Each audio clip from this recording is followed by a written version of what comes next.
இன்றைய முக்கிய செய்திகள். செந்தில் பாலாஜிக்கு நிபந்தனை ஜாமீன் வழங்கியது உச்சநீதிமன்றம். நீண்ட நாள் சிறையில் அடைப்பதை அனுமதிக்க முடியாது என அமலாக்கத்துறைக்கு கண்டனம். முன்னிலும் உரம் பெற்றவராய் வெளியே வரும் செந்தில் பாலாஜி, உன் தியாகமும் உறுதியும் பெரிது என ஸ்டாலின் வரவேற்பு.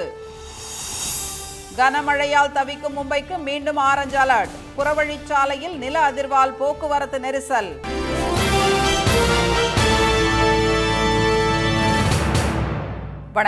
வணக்கம். முன்னாள் அமைச்சர் திரு செந்தில் பாலாஜிக்கு நிபந்தனை ஜாமீன் வழங்கி உச்சநீதிமன்றம் உத்தரவிட்டுள்ளது. சட்டவிரோத பண பரிமாற்ற வழக்கில் கடந்த ஆண்டு ஜூன் 14ஆம் தேதி திரு செந்தில் பாலாஜியை அமலாக்கத்துறை கைது செய்து புழல் சிறையில் அடைத்தது.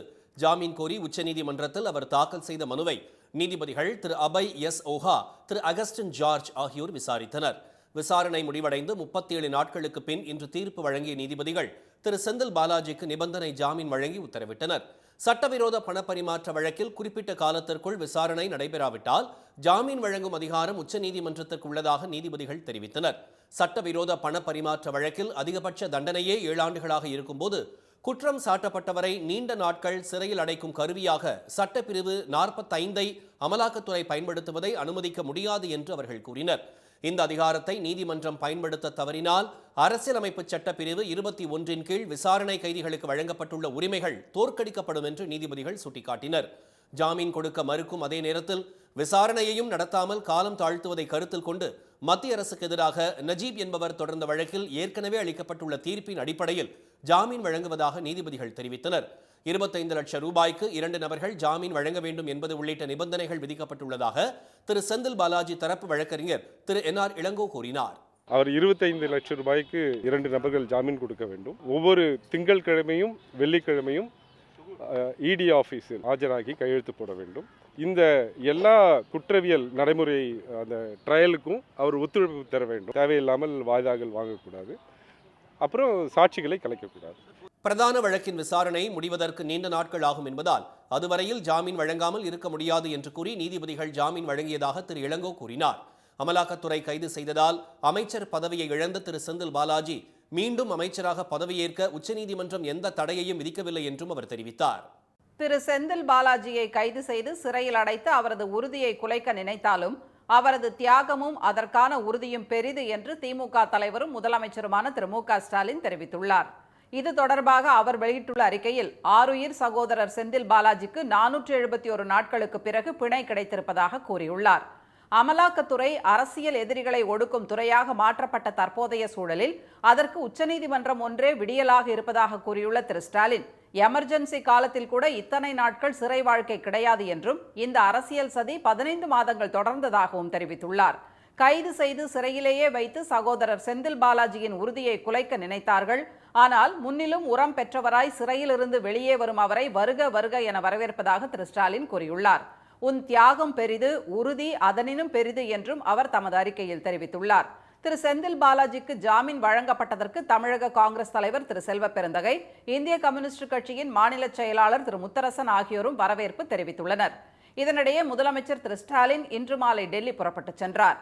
பிரதமர் திரு மோடியை நாளை சந்திக்கும் அவர் பள்ளி கல்வி தொடர்பான நிதி, மெட்ரோ ரயில் பணிகளுக்கான நிதி, GST இழப்பீடு, பல்வேறு நதிகள் இணைப்பு திட்டங்களுக்கான நிதி மற்றும் ஒப்புதல், மேகேதாட்டு, முல்லை பெரியாறு விவகாரங்கள் ஆகியவை குறித்து மனு அளிக்க உள்ளார். காங்கிரஸ் நாடாளுமன்ற குழு தலைவர் திருமதி சோனியா காந்தி, மக்களவை எதிர்க்கட்சி தலைவர் திரு ராகுல் காந்தி உள்ளிட்ட இந்தியா கூட்டணி கட்சி தலைவர்களையும் முதல்வர் சந்தித்து பேசுவார் என எதிர்பார்க்கப்படுகிறது. மகாராஷ்டிர மாநிலம் மும்பையில் கொட்டிய கனமழையால் அந்த நகரமே ஸ்தம்பித்துள்ள நிலையில் மும்பை, தானே, பால்கர் உள்ளிட்ட பகுதிகளுக்கு கனமழைக்கான ஆரஞ்சு அலர்ட் விடுக்கப்பட்டுள்ளது. மும்பையில் நேற்றிரவு திடீரென வெளுத்து வாங்கிய கனமழையால் முக்கிய சாலைகளில் மழைநீர் தேங்கியது. இதனால் ஆங்காங்கே கடும் போக்குவரத்து நெரிசல் ஏற்பட்டது. இன்று காலை வரை மும்பைக்கு இந்திய வானிலை ஆய்வு மையம் ரெட் அலர்ட் விடுத்ததால் பள்ளி கல்லூரிகளுக்கு விடுமுறை விடப்பட்டன. செம்பூர், திலக் நகர் உள்ளிட்ட இடங்களில் குடியிருப்பு பகுதிகளில் மழைநீர் தேங்கியதால் மக்கள் சிரமத்திற்கு ஆளாகினர். சில பகுதிகளில் இடுப்பளவுக்கு தண்ணீர் தேங்கியது. தரை தளத்தில் உள்ள கடைகள், வீடுகள் தண்ணீரில் மூழ்கின.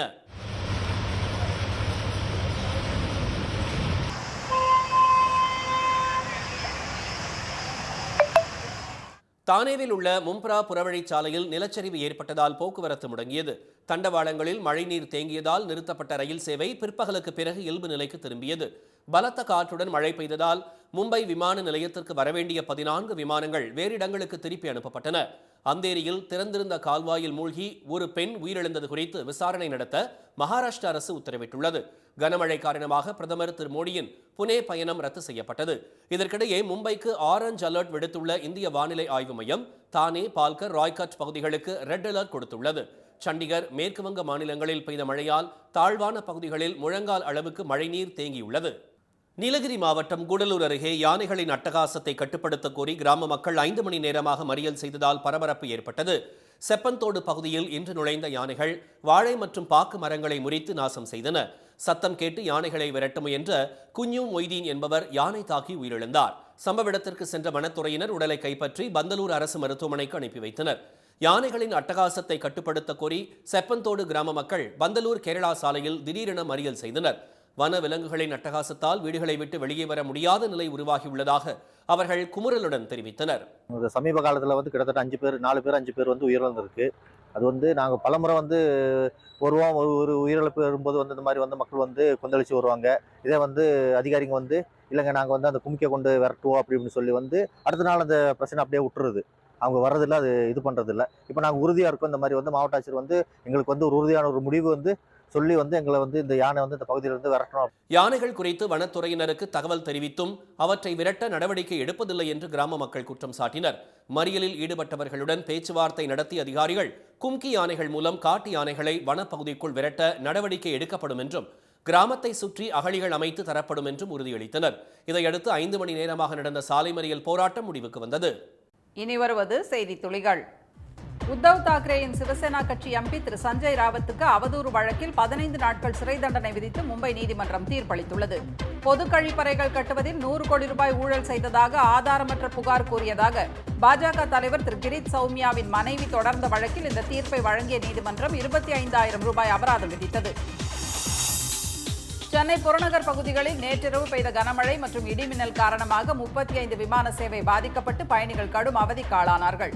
நீண்ட நேரம் வானில் வட்டமடித்த விமானங்கள் மழை விட்ட பிறகு தரையிறங்கின. திருச்சியிலிருந்து 68 பயணிகளுடன் சென்னை வந்த விமானம் தரையிறங்க முடியாமல் பெங்களூருக்கு திருப்பி அனுப்பப்பட்டது. 20க்கும் மேற்பட்ட விமானங்கள் தாமதமாக புறப்பட்டு சென்றன.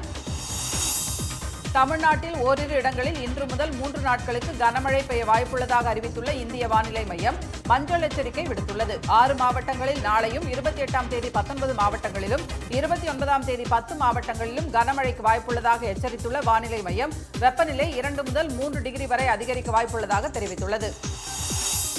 உலக இருதய தினத்தை முன்னிட்டு சென்னை உயர்நீதிமன்றத்தில் நடைபெற்ற முகாமில் பொறுப்பு தலைமை நீதிபதி திரு கிருஷ்ணகுமார் உள்ளிட்ட நீதிபதிகள் மருத்துவ பரிசோதனை செய்து கொண்டனர்.